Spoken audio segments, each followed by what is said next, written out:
Okay, today I got this 40-inch Philips LCD TV. The model number of this TV is a 40PFL3705/F7. This TV is probably about, I don't know, 10, 12 years old. This is not an LED lit, this is a CCFL lit TV. So it's an older TV. You know, the ones that last longer, right? And basically what getting with this TV is that we are getting backlight, but there's no video on the screen. So let me just show you. I want to plug it up.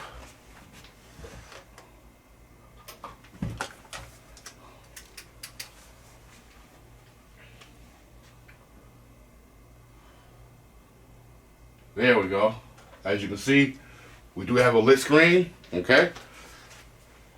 And when you're checking these, just make sure that you're positive that the screen is not lit. Just turn all the lights off and plug it in, and you can be able to tell if you got a backlight problem or a no display problem.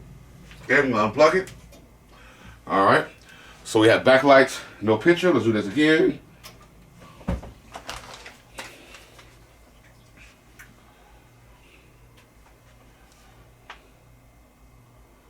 White light at the bottom, no picture. And if I hit the button on the side, the menu button, there's actually no display. Menu, volume, yada, yada, yada. Okay? Absolutely nothing. So, let's pull this baby apart and see what the flux is going on.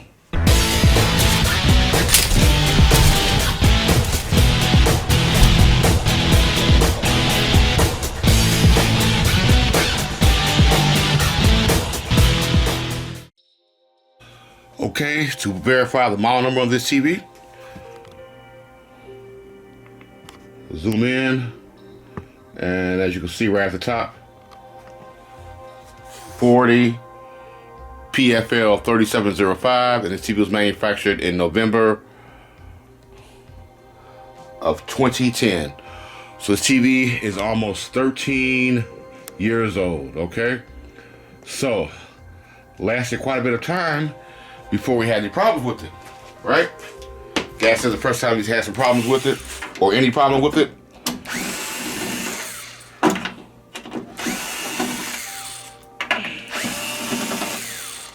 Pull the stand out first.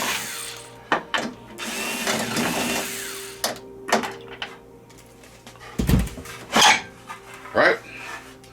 Set to the side. And then quite obviously just gonna take the screws out around these little holes here, and you get a few here in the middle. Okay, now we got our back off, we can actually see what's kind of going on. So before I proceed any further, we can tell that this is a older CCFL lit TV, okay, because it uses the big inverter board. So this is not using a traditional LED back for the backlights like they do now with the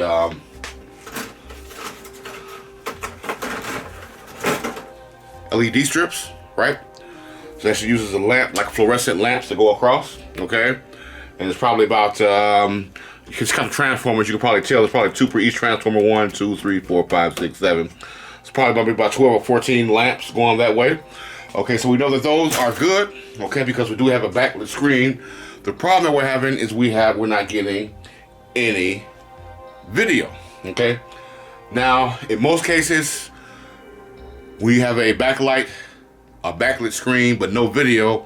It is either the T-Con board or the panel, okay, with the panel or the panel driver boards, okay. Okay, so this one, here's our T-Con board here. Now this one uses another sort of a digital board between here and here. Okay, so usually in most cases the T-Con board will be going, these connectors will be going right to the main board, which is right here. Okay, but they use another board. This is a digital board with the HDMI ports on it, and this is probably an amplifier, and this is the actual T-Con board. The T-Con board is always the one that has the connections that are going to the screen, all right, to the panel. So let me just zoom in on that so you can see. All right. So this is the first thing that you're gonna do before you start troubleshooting the T-Con board and all that kind of stuff, is you're going to eliminate the panel, all right? supposedly. Okay, this is a way to do it. So what we're gonna do is we always go to our connectors that are going to the panel. We're gonna plug these one at a time and see if half of the picture comes up. Okay, if it does, that means that the one that's unplugged is the one that's loaded down. It's the panel driver that's loading down the actual circuit, and we're not getting their video. All right, so I'm just gonna undo this one at a time. I'm gonna unplug this one, right? Take it out. Leave the other one plugged in. Okay. Okay, that's unplugged. Almost plugged in, and I want to plug in the TV and see if we get a half a picture on that side.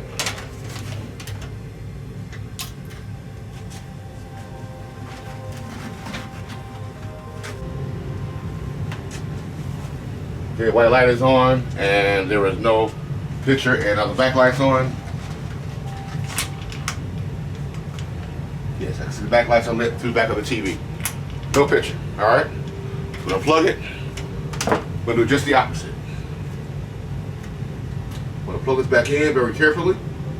Okay. Excellent. Unplug this side. Okay. I'm gonna plug it back in. It's automatically come on.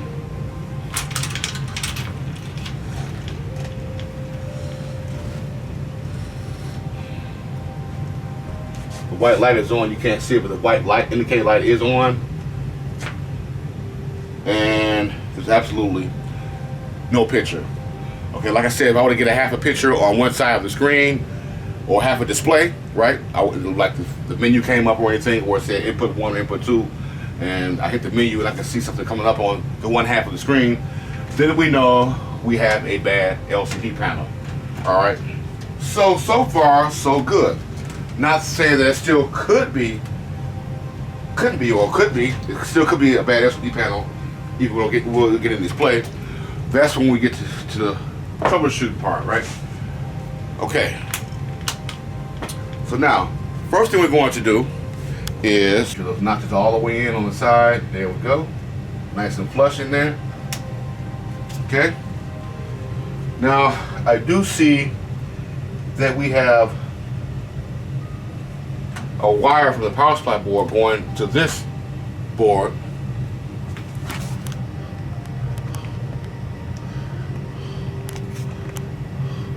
Now I do see that we have a plug from the power supply right here, right? Okay, and that's going to this board, and this board is speaking of that board. Now this board may be, because I know TVs that were this old were 720. They weren't all the way 1080p. So it may be something between this board here and this board to actually turn this into was a 1080p. Okay, because a lot of these older TVs, I used to get a lot of calls where people will hook up their Xbox or PlayStation, which is 1080, and they couldn't get a signal on the TV because the TV would only produce 720. All right. So what I'm going to actually do is, if I can see what is that right there. Let me see. I see at 12 volts. Okay, so I'm going to check that right fast because the T-Con board actually needs 12 volts DC to kickstart everything. Okay, so let's just see here what we get. I'm going to plug it back in.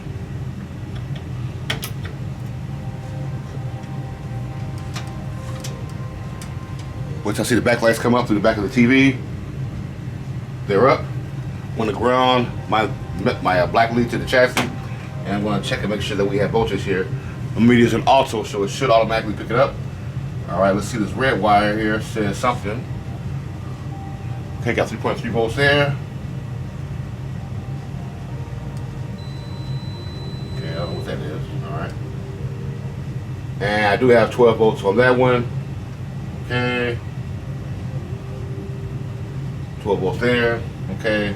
So we are getting 12 volts from the power supply. It's probably ground. Okay. Excellent. All right. Now we're going to have to check the fuse on the T-con board. Now every T-con board uses a fuse. It's coming from this connector right here, all right?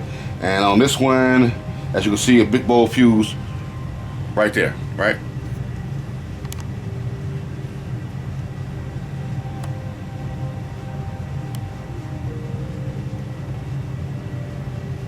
Okay, 125 volts, 5 amps. All right, so there's always a fuse there, so you want to check and make sure that you have the 12 volts going across the fuse and the fuse is not open.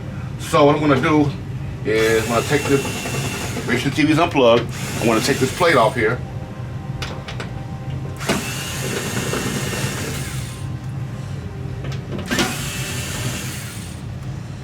Put the screws back in. As you can see, this is grounded, right? Okay, that's grounded. All right, so put the screws back in. Just be on the safe side.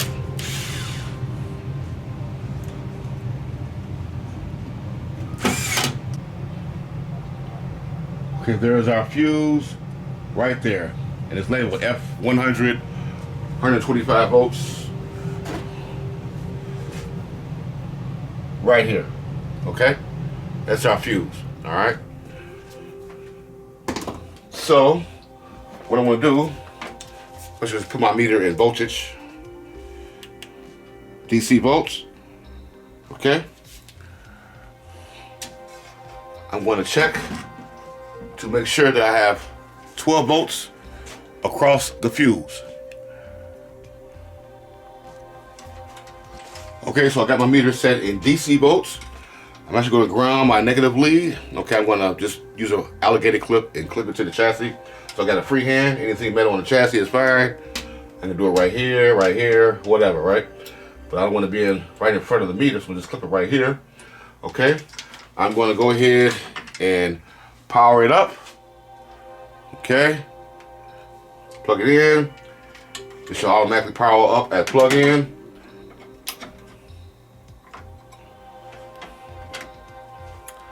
We got some backlights. And we got backlights. And I'm going to go to this fuse. I'm going to go on one side and then on the other side of the fuse, make sure I got 12 volts.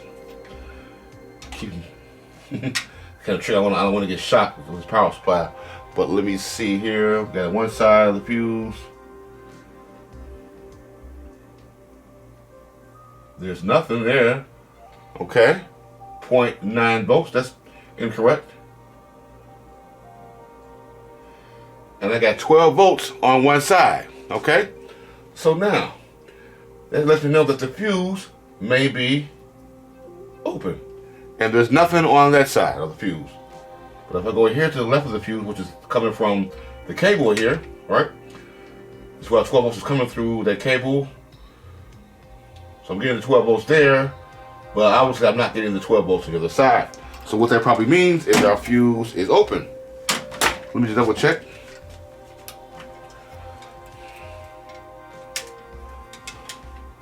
Let's go to, let's see.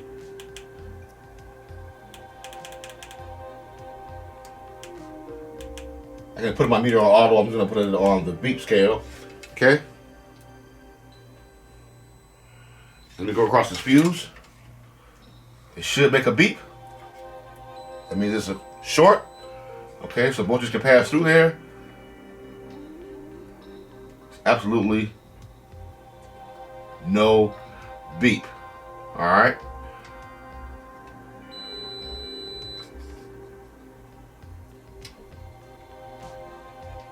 That fuse is open, my friends. Okay, so before we go ahead and start replacing the fuse, we want to make sure that the side, well, either side, there is no short, okay, across there. So let's see. I'm gonna put my meter in ohms. Okay. So in ohms, right? Okay. See, that's 0.5 ohms, so that's 0 ohms. And I want to make sure I get a very high reading on both sides of the fuse. So once again, I'm just going to ground my native lead to the metal chassis. Okay. Once again, put my alligator clip on here, so I got a free hand. And then TV is unplugged. Meter is in ohms, okay? You can use a dial scale if you want to, but I'm gonna put it in ohms and make sure that I don't get I'm gonna go to the side with the no voltage on the other side of the fuse, make sure there's no short. So as you can see, that is reading 2 mega ohms, okay? You can see that or not, hopefully you can see that. 2 mega ohms.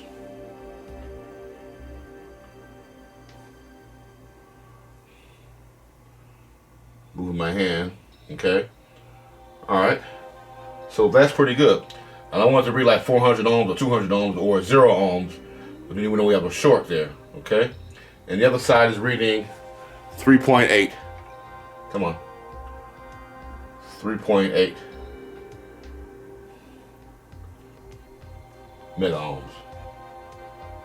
Okay. 2.9 mega ohms on the other side. All right. So, with that being said, all right, we're gonna go ahead and take a chance. And actually, what I'm gonna do first is I'm gonna go ahead and put my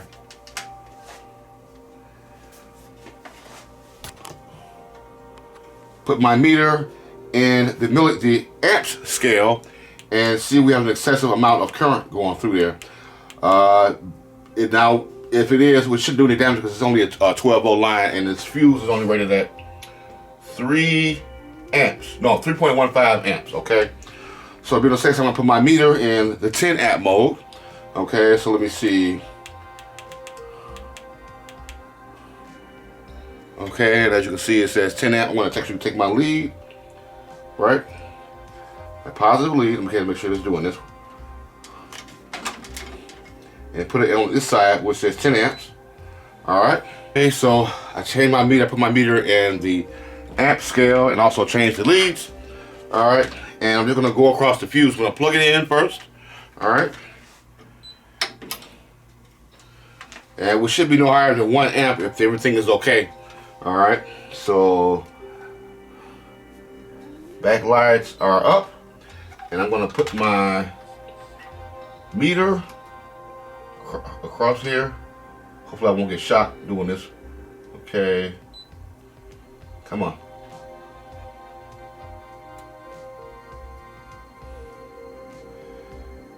And this says 0.516 amps. Okay.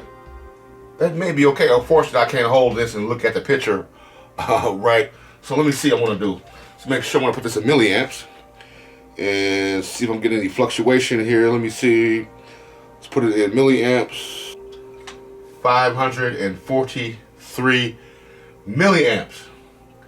All right, it's not going up or down. Okay. TV is still on.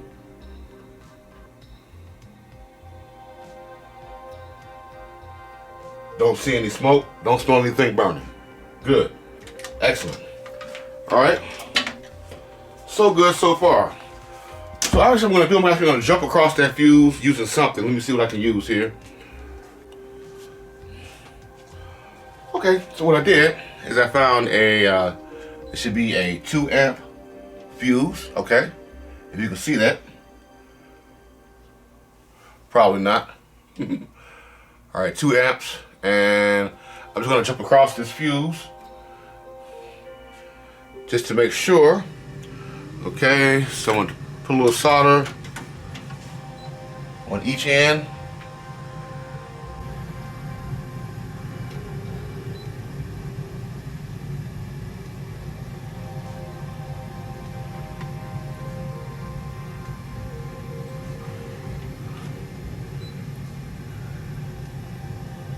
Okay, I want to be careful. I want to make sure this is not touching any metal, like a socket or anything.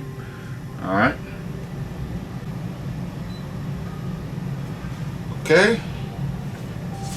So far, so good.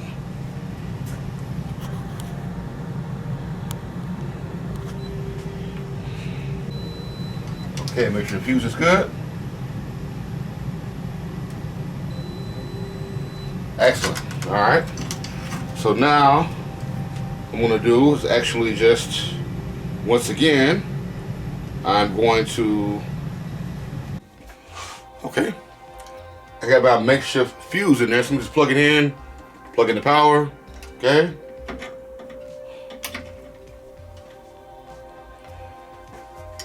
Just gonna make sure that about 12 volts are going across that fuse and everything's okay.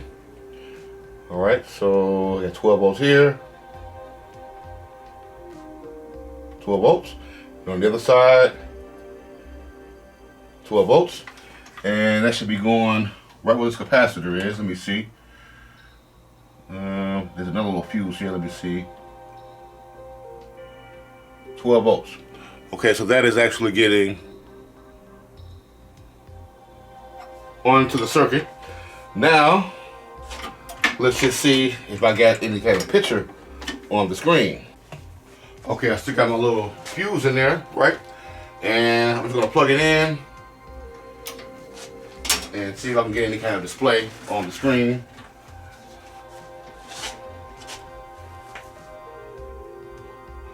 What do you know? Voila!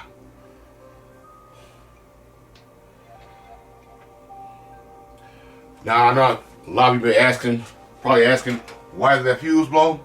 Well, could be because it's an older TV and it might have some kind of spike or surge or something might have changed value, and maybe that's why the fuse blew. So far so good.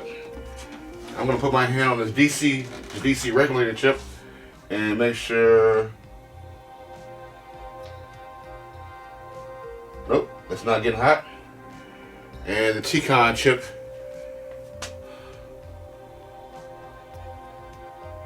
is not getting overly hot either. Okay. I do have a thermal camera, but I don't think I need that because, trust me, there was a problem. Now, in most cases, when the T-Con board is bad, it's this the DC regulator chip, which is usually right here. Okay, as you can see, where this fuse goes, this is all, it's a buck converter, right? See, this is all the coils, the inductors, right? So this is all like the power supply for the T-Con board, and this is the main one, the main chip right here. That seems to be absolutely fine. And then the main processor on the T-Con board, this chip up under here, okay, seems to be okay. It's a little warm, but it's not overly hot. Okay, now that chip does get hot naturally. That's why they have this cushion here, and the metal part goes over that so it can absorb most of the heat. All right, but so far,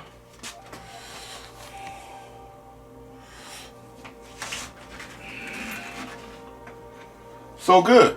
Okay.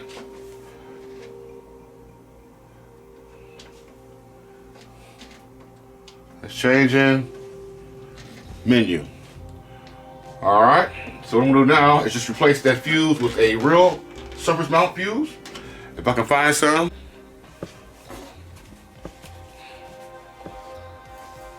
Okay. Let's remove this fuse, the stand-up fuse.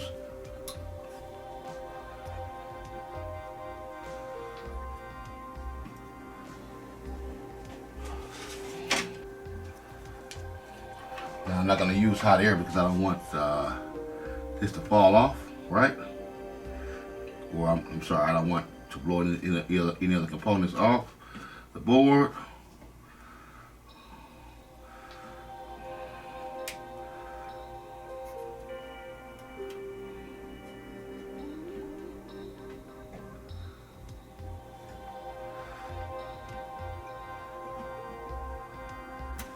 Okay. Plan B.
Okay, when I put that fuse in there, that small one, it blew out, so I don't know what the value of the fuse is. I think that was a 0.5 amp or 500 milliamps, so I put a bigger one in there, as you can see.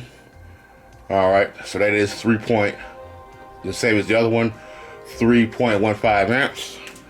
And should be running okay. We have to plug it in first, right? That might help.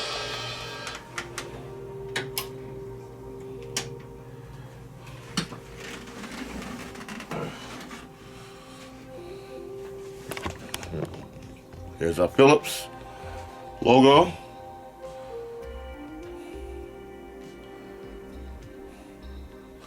HDMI 2. And there's our menu. This metal shield back on.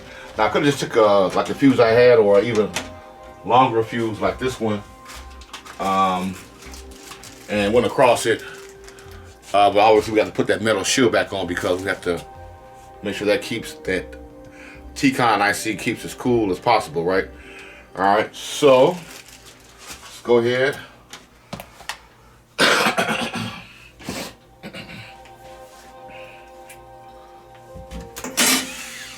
Take these 4 screws out here, and that fuse is not touching any part of the shield.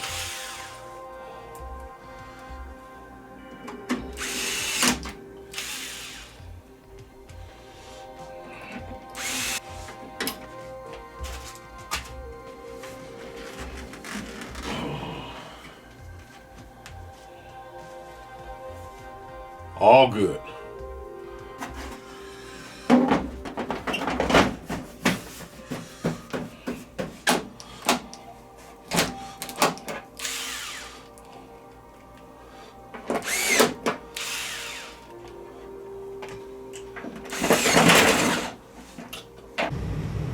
Okay guys, there it goes. We are all set. And just a reminder that that's troubleshoot method is for any TV that uses a T-Con board. First, thing number one, if you got a TV with backlights but no video, unplug the T-Con connectors going from the T-Con board to the driver board or to the screen, one at a time. Turn it on, okay? That way you can eliminate the panel, right? And then always check the voltage and step across the fuse, all right? If it gets any further than that, I got a few videos I'm gonna put in the description that can do even a little bit further troubleshooting, okay, as far as seeing if you got a bad T-Con board or not. But usually T-Con boards are only less than $25 in most cases. So, but anyway, we're glad we're successful with that, replacing that fuse. And make sure that you do subscribe. And thanks for watching. And until then, I will see you guys in the next one. Big Dog out.